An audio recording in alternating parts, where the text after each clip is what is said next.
Star Trek, Deep Space Nine, Stowaways, Chapter 5. Sasana led them through a maze of twisting, narrow streets between shabby buildings. Nog seemed torn between his attraction to Sasana and his wish to make money. He kept looking back the way they had come with longing. "Maybe you two should try to find the doctor while I stay back in the bazaar," he said once. "If he should show up, I can spot him and—" "He won't be back," Sasana said firmly. "Not if he is in the Turnaways' hands." They came to a large, unpaved square where wagons rumbled past, drawn by the green-horned animals. A fine pall of yellow dust hung in the air. "What are those creatures?" Nog asked, stepping aside as two of the animals padded toward him, a heavy wagon trundling along behind. Sasana glanced at him. "Those are Fabers," she said. "Draft animals from the desert. They need little water. We won't be taking them, though." "We're taking an animal?" Nog asked, looking alarmed. He was small, much shorter than Jake, and he did not like large creatures anywhere around him. "We're taking my lop," she said. "The stable is over here." Jake blinked as they stepped from the bright sunlight into the dim interior of a domed stable. Dry grass littered the floor and crunched underfoot, giving off a sweet scent. In the darkness, some large animals breathed noisily, and occasionally one would make a long, rattling, gargling noise. "He's back here," said Sasana, leading them to the darkest part of the building. Now that his eyes were getting accustomed to the dimness, Jake could see stalls on either side. Graceful necks craned out of some of them. It reminded Jake of Earth horses, if horses had leathery brown skin and a sawtooth row of spines growing on their necks instead of manes. Deep-set dark eyes gleamed at them as they passed. Sasana stopped, finally, at one of the stalls and swung the wood and rope gate open. "Come on, Whitefoot," she crooned softly. With a snort, the large animal came out. Nog gulped and stepped back, and Jake moved away a little too. Whitefoot was muscular and imposing, its shoulder almost level with the top of Jake's head. The big brown animal had large, flat white feet at the end of four strong, knobby-kneed legs. Whitefoot smoothly lowered its head, and Sasana slipped some kind of bridle over it. "We won't saddle him," she said. "I don't have a three-person saddle, so we'll make do with a simple riding pad. But we'll put a water sling on him. Jake, you take these containers out to the fountain and fill them." She handed Jake a net with 4 empty leather bottles attached to its corners. Jake slung it over his shoulder and went outside. At the center of the unpaved plaza was a tall stone fountain with several sets of steps approaching it. He climbed one set and saw that others were filling similar water bottles. A Bajoran moved aside for him, and Jake imitated the way the Bajoran held the leather bottles under the trickling water. The flow was cold over his hands. The Bajoran smiled at him. "Short trip," he said. Yeah," Jake said.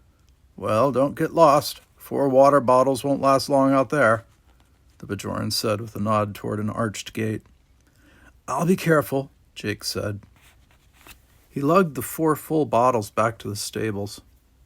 Sasana was waiting there impatiently, and Nog had retreated to a safe distance from the lop.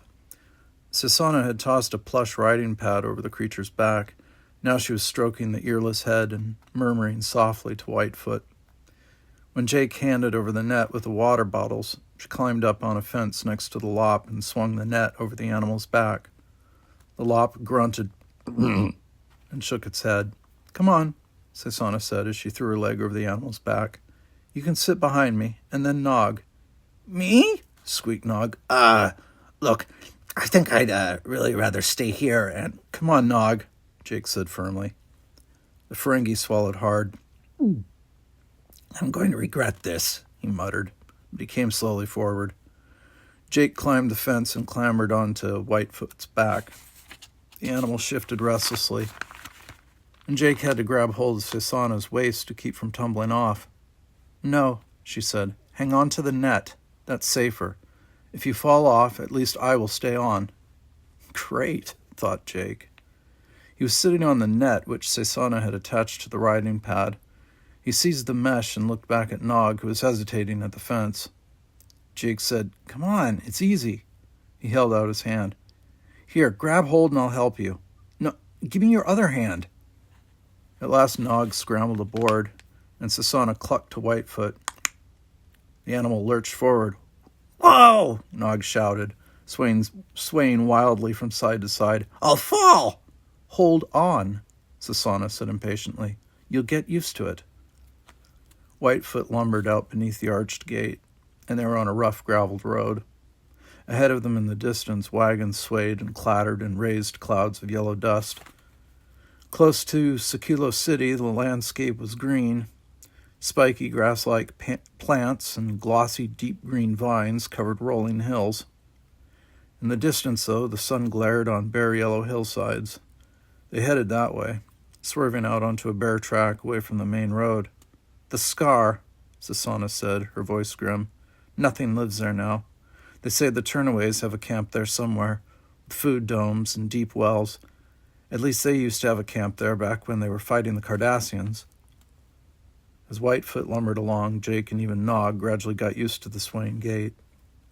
At last they wouldn't fall off, though Jake knew his rear end would be sore for days after the uncomfortable ride.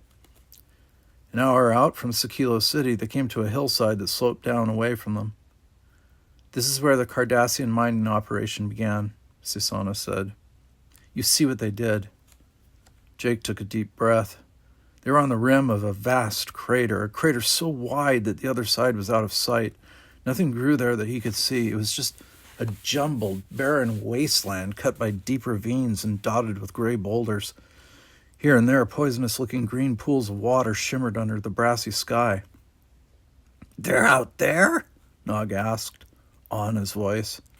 "How will we ever find them?" "They'll find us, more likely," Sasana muttered. "But I've heard my father talk about the old days. He says the rebels used to come out from Fanto's Rip to attack the Cardassians. That's where we're going." She urged Whitefoot forward. Jake clutched fistfuls of the animal's hair desperately as they went downhill. The slope was much deeper than he had thought at first. By the time the lop had leveled out again, they were a good 1,000 feet lower than they had been. Like a huge, shallow bowl, the Scar sloped away from them, dropping away to an unknown level somewhere out under the baking sun. "One good thing," Sasana said. "If Tykar Antal came here in a Lantran, then I know the way he must have taken into Fanto's Rip. There aren't many roads down into the Scar, and there's only one that leads close to the Rip. So we'll come in from that direction." "We saw them leaving a Lantran anyway," Jake muttered. Sweat stung his eyes. It was getting hotter and hotter. Sekilo City was in the tropics of Bajor, and the sun was intense. "What exactly is the Rip?" "The Rip," Sasana explained, "was a ravine cut by erosion. It led to the deadly lake, a wide, shallow expanse of poisonous water at the center of the Scar. The Cardassians had finished with this section of the Scar when the erosion started," Sasana said. "They didn't care. The story is that one of the sub-prefects, Gulfanto, used to dump the bodies of slaves who died from overwork into the ravine. So it came to be called after him. Now it's a deep gorge, and they say that the rebel camp is somewhere inside it, but cloaked." "Cloaked?" said Nog. "What do you mean, cloaked?" "A Bajoran rebel stole a small Cardassian spaceship and then captured a Romulan vessel," Sasana told him. "It was a famous exploit. The Romulan ship was badly damaged, but the rebel flew it back to the planet here and brought down the cloaking device. Tykar Antal wound up in possession of it. Thanks to the cloaking device, the Cardassians were never able to find the Turnaway camp." Nog grunted. "Oh, great. And now we're out looking for it. By the prophets of my ancestors, I wish I'd never left Deep Space Nine." They stopped twice for sips of water, and then they continued west in a curving track that led them deeper and deeper into the Scar. From time to time, they passed silent evidence of the Cardassian occupation, temporary storage buildings rusted to ruin, molybdenal landing pads blown over with drifts of fine yellow sand, mine shafts choked with rubble. At last, 3 hours after they had entered the Scar, Sasana reined in Whitefoot. "We're close to the Rip," she said. "I think we had better approach on foot." "Finally," Nog said. I think we had better speak very quietly, too, Sasana warned. They slipped off Whitefoot's back.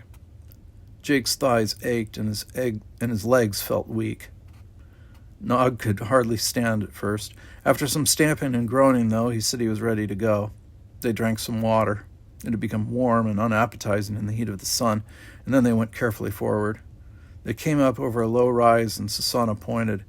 "There's the road," she said in a whisper. Jake shaded his eyes and squinted. The road was more like a bare scrape, unpaved and narrow, winding between boulders and low bare hills. They approached it, and then Sasana handed Whitefoot's bridle to Jake. "Hold him," she said. "I want to take a look." She walked over to the roadside and then slowly followed the road for several hundred yards, with Jake and Nog trailing along behind. Whitefoot didn't think much of Jake as a rein holder. The big animal kept jerking his head and breathing hot, moist air on Jake's neck and cheek. Finally, Sasana pointed. "Yes," she said. "The wind took most of the track, but see here." Jake craned his neck to look. In the protected area behind a boulder, a small patch of sand held the crisscross pattern of a Lantran tread. "That must be the track that Tykar left," he said. "Yes," agreed Sasana. "It's at least a day old. But even better, there aren't any outgoing tracks. That means that Tykar is still here. And your friend must be there, too." They walked parallel to the road for what seemed to Jake like a very long time. At last they saw ahead the lip of a cliff that dropped away from them as far as they could see in either direction. "That is the Rip," Sasana said, though Jake had already guessed that much. He was impressed. He knew that this part of Bajor had 2 seasons, a dry season and a rainy one. They were halfway through the dry season now, and it was hard to believe that for half the Bajoran year, the Sakilo City area was drenched by pouring, lashing storms. Now, however, Jake could easily believe it. Only huge floods could have gouged out this tremendous gorge, cutting through sand and stone. The Rip was at least a kilometer across, more than half a mile. As they neared the rim, Jake could see that it dropped down for more than 200 meters, nearly 1,000 feet. The walls were streaked with red, orange, white, and gray layers of stone, and jumbles of stone at the bottom of the V-shaped gorge showed where there had been landslides. It looked desolate and fearsome. The sun was sliding down the sky, and afternoon shadows were stretching long when Sasana pointed ahead. "There," she said. "There's something." Jake looked forward. "I don't see anything." Sasana pointed again. "There, just past those rocks. Aren't those footprints?" Now they knew where to look. Jake could discern faint disturbances in the sand, marks that made a track leading over the edge of the gorge.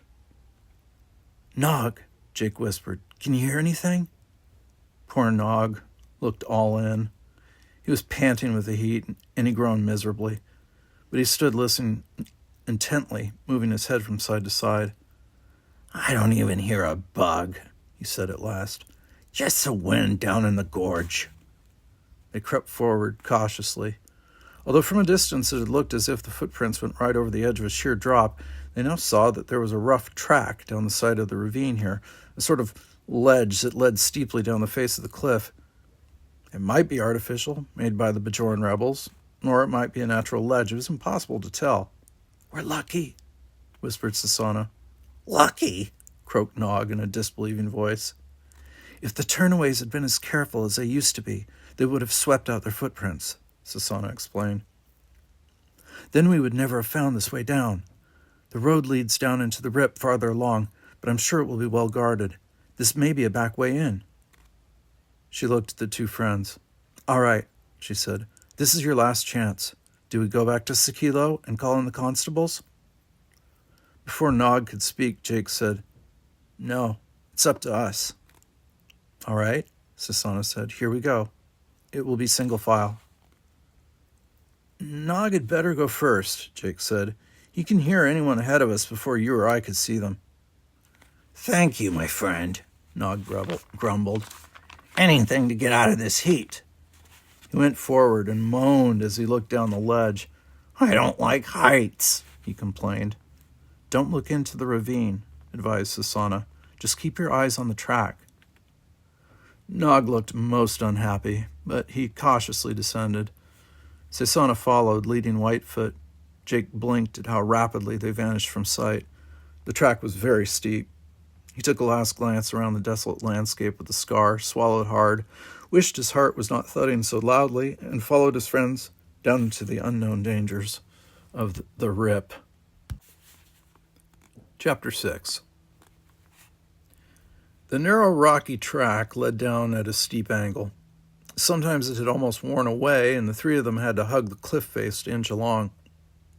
Sometimes a stone gave way under Jake's foot and went bumping and thudding and crashing down, the small sound loud and echoing in the desert silence of the rip. Soon Jake felt exhausted, sweating and gasping the hot air and trying to blink away the grit and dirt that the light breeze kept blowing in his face. "Here," Sasana said once, when they had paused on a wider ledge. She handed him a colorful scarf. When Jake wiped his face with it, he felt the grime that had stuck to him. He sighed and looked at Nog, who had all but wilted under the heat. Nog's bald head had a fine layer of dust on it, too. And he was panting for breath. "How much farther is it?" Nog asked with a groan. Sasana shook her head. "I do not know. I have no map, and there are only legends to tell of the Turnaways and their camp." "Great," Nog muttered. "We'll come walking right into their open arms." "I don't think so," Sasana told him. "You see, no one uses this track anymore. The Turnaways carved it out so their animals and vehicles could pass into and out of the rip, but the Cardassians discovered it, so the rebels abandoned it. You can see how it was washed and fallen away. Once or twice I have been down here looking for anthrolite crystals." Nog looked more lively. "Anthrolite crystals? What are they?" With a smile, Sasana said, "Nothing special. They're like little pyramids of orange fire. Sometimes they occur in ore deposits, but they have no practical value, so the Cardassians never took them. I like to make jewelry from them, though. Here, I have one, see?" She drew a necklace from inside her tunic. Jake saw dangling from it a little glittering orange-red crystal flashing brightly in the sun.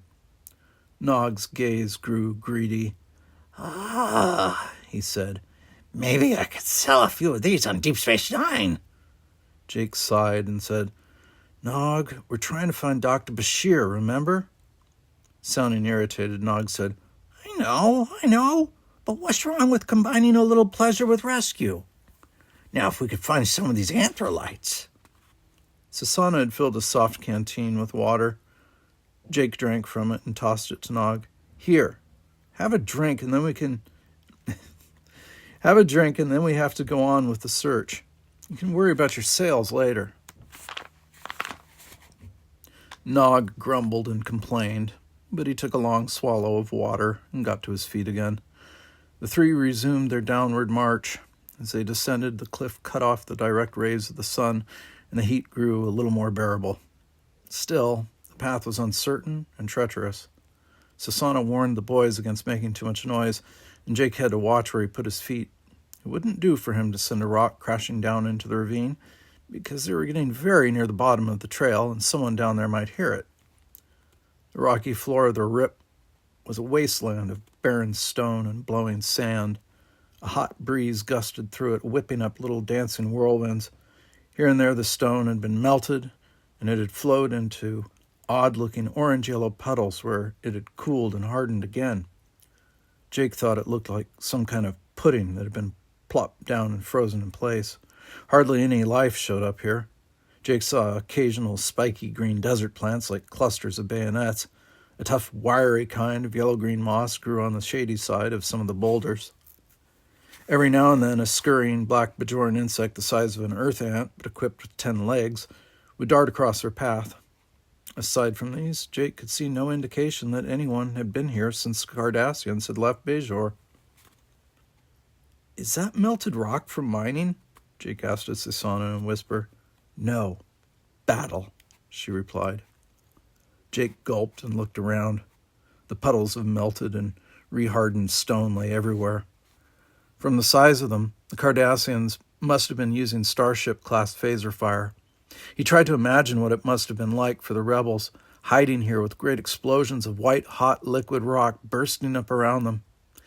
In his imagination, he saw the small band of Bajoran freedom fighters, armed with personal weapons, hiding behind boulders.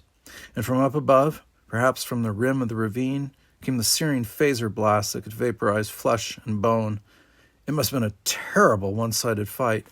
No wonder the Bajorans made heroes of the rebels, even of the unbelievers, the turnaways. Finally, the trail leveled out. They were on the floor of the ravine now, and looking back, Jake had a moment of dizziness. It had come down a trail at least 3 kilometers long. From here, it looked like the smallest possible scratch on the ravine wall, and the climb out, Jake thought grimly, would be even more difficult than the descent. The ravine twisted and turned and fell away before them. They descended an uneven slope and came suddenly on water and life. A round green pool, maybe 20 meters across, about 65 feet or so, lay with its surface rippled by the gusting breezes. Tough, spiky grasses grew along its edge, and Jake glimpsed something, some fish-like life form darting beneath the surface. "It is pretty," Sasana said, "but the water is poisonous to people. This is a rain pond. The yearly rains fill it to 5 or 6 times its depth now, and then it shrinks to less than half this size in the dry season. The poisons collect as the water runs through the ravine. The only safe water down here comes from the deep springs, and no one but the turnaways knows where those springs are." "Note," Nog muttered, "do not drink the water." They passed the pool and headed even farther down the ravine. After an hour or so had passed, Nog, who was still leading the way, suddenly stopped in his tracks, his pose intent. "I hear something," he whispered. Jake listened, but for the life of him he could hear nothing except the faint rush of the wind through the ravine. But then he reflected he did not have Nog's listening equipment. "What is it?" he asked Nog in a low voice. Nog tilted his head a little. "Someone is coming down into the canyon," he murmured. "I hear the clatter and scrape of boots. Sounds like 10 or 12 people at least, and I think their path is even steeper than ours was." "We will have to be careful and silent," Susanna warned. They crept along. Then as they came around an outcrop of rock, Jake saw them. Several figures, at least a dozen and possibly more, were climbing down the face of the cliff, along a scratch that was even narrower and steeper than the one they had used. He squinted. Although they were far away, he could tell that the people climbing down held on to a rope or cable of some kind. Nog closed his eyes in concentration. The climbers reached the floor of the ravine and walked away, vanishing around a curve. "Well?" Jake asked Nog. "Recruits, most of them," Nog said. "It seems that the new Vedic is not popular with these people. They were complaining that a friend of theirs tried to kill him and failed. That must have been what we saw. But 3 of these people are talking like leaders. I get the idea that the new ones are going to be taken to the camp for training. That was about all I could make out." We'd better not get too far behind," Susanna said. The 3 made their way forward, tense and ready to jump at a shadow. At last they came to a place where rock slides had almost blocked the floor of the ravine. Only a narrow channel was open. "I don't like the look of that," Jake said. "Could be a trap." "Yes, or a sentry post," Susanna replied. They moved to one side and found a place where they could scramble up the slope of jumbled boulders left by a slide. As Jake raised his eyes over the summit, he blinked in surprise. There, a kilometer or more away from them, was a city, a secret city hidden within the rip. He could see tents and structures made of what looked like scrap metal. Lanterns stood here and there, and people milled about in the streets between the tents and the buildings. On the slopes at either side of the ravine stood rusty-looking round metal tanks and a few metal buildings that might once have been warehouses or storage bins. Passing right through the center of all this, at the lowest point of the ravine floor, was a deep channel, bridged here and there by narrow planks or by arches of stone, and something was wrong with the sky above the hidden city. The sky wavered and shimmered. It was like looking through waves of heat, but heat did not cause the shimmering. Jake knew he must be seeing the effects of a cloaking device, but from the inside. If the cloaking device worked the way they did in space, then no observer from above could see the camp at all, or even detect it with sensors. If the Cardassians had tried to find the camp from space or even from low-level flights, they would have failed. And yet Jake realized that hundreds of people lived there, perhaps even 1,000 or more. It was a formidable fighting force, especially when he considered the hit-and-run style favored by the Bajoran freedom fighters. Jake had heard Major Kira tell stories about her own days as an underground fighter on Bajor. Although she had lived on another continent, far away from the Scar and the Rip, she had stories of stealthy raids, sabotage, and even assassination that made Jake appreciate how deadly the Turnaway camp could have been during the Bajoran occupation, and how deadly it could be even now. The three friends looked at the camp and then ducked back down behind the protecting boulders. "Do you think your doctor is in there?" asked Sasana. She looked strained and frightened. "I don't know," Jake admitted. "But if that's where Tykar Antal went, then the chances are that Dr. Bashir is there too." "What do we do now?" Nog asked. "There are only 3 of us. We can't just go charging into there. They'd grab us at once." Sasana bit her lip. "There's only one way," she said. "Maybe I can slip into the camp." "No," Jake said, almost forgetting to whisper. "You're crazy. You couldn't possibly get away with it." "Why not?" Jake shifted his weight uncomfortably. He felt like a lizard on the face of the jumbled boulders. "Well, you're too young," he muttered. "And you don't have any training for this kind of thing. And you're just a girl." Boom. Sasana glared at him. "My mother was no older than I when she slit the throat of a Cardassian executioner," she said. "And she was just a girl, too. Or so they thought." "Still," Jake said, "there must be another way." Sasana shook her head. "No. Don't you see, Jake? I am the only one of us who could possibly get inside the camp and hope to be unnoticed. I may be a girl, and I may be young, but I am also something else." "What's that?" Nog asked. "I am Bajoran," Sasana said simply. "And you, Nog, have told us that the Turnaways are taking in Bajoran recruits. I do not think they have any Ferengi or humans among their number, so it has to be me." "I don't like it," Jake said. Sasana smiled bitterly. "Do you think I like it? Still, it is our only chance. If only we can spot a time when I can make it in." They hid themselves there for a long time. Bajor's seasons, like those of Earth, affected the length of the day. It was summer now in this part of Bajor, and the days were very long. But late that afternoon, the chance finally came. Nog heard the approach of another group, and as he listened, he told the others that these too were new recruits. They hid close to the path. Soon the newcomers came into sight. It was a group of 16 Bajorans. Only one Turnaway leader, Nog had told them, which was fortunate for them, and 15 brand new recruits, both men and women. All were dressed in the ordinary Bajoran style, so Sasana wouldn't stand out among them. The group came past their hiding place, and Sasana slipped away. She fell into step at the rear, and none of the Bajorans, still hot and exhausted from the climb down the ravine, noticed her. By the time the recruits passed through the narrow opening between the rock slides, Jake could no longer tell Sasana apart from the others.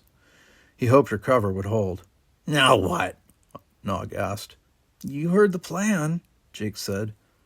They had worked it out during the long hours of waiting. Sasana would go into the camp, find out what she could about any prisoners, particularly any human prisoners, and would try to make her way back out after nightfall. The boys were to wait for her here, and if she did not return by dawn, they were to go back to town and spread the alarm. Nog shook his head. "I think we have made a mistake," he told Jake.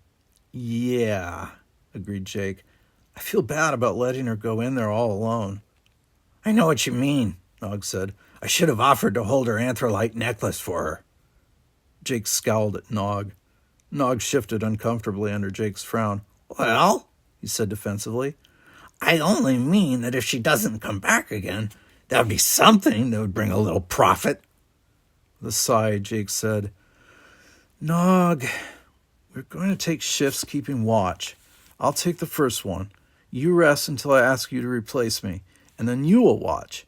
And until Sasana gets safely back, I don't want to hear another word about prophets. If I do, I'll do something nasty to you." "You wouldn't hit me," Nog said. "I'm your friend." "I wouldn't hit you," Jake agreed. "No, I'd just tell your father that you gave me a present. For free." Nog gasped. "You wouldn't!" "Don't try me," Jake said. "Settle down now. I've got the first watch." Nog tried to make himself as comfortable as possible, sitting with his back against a boulder. Jake climbed a little higher, concealing himself between two huge rocks. He could just see the camp from here. The recruits had passed under the cloaking effect. They were just a small group of figures now, impossible to tell apart from the many others. But somewhere in there was Sasana, and Jake hoped that she would come back again safe and sound. If not, Jake had no idea what to do next.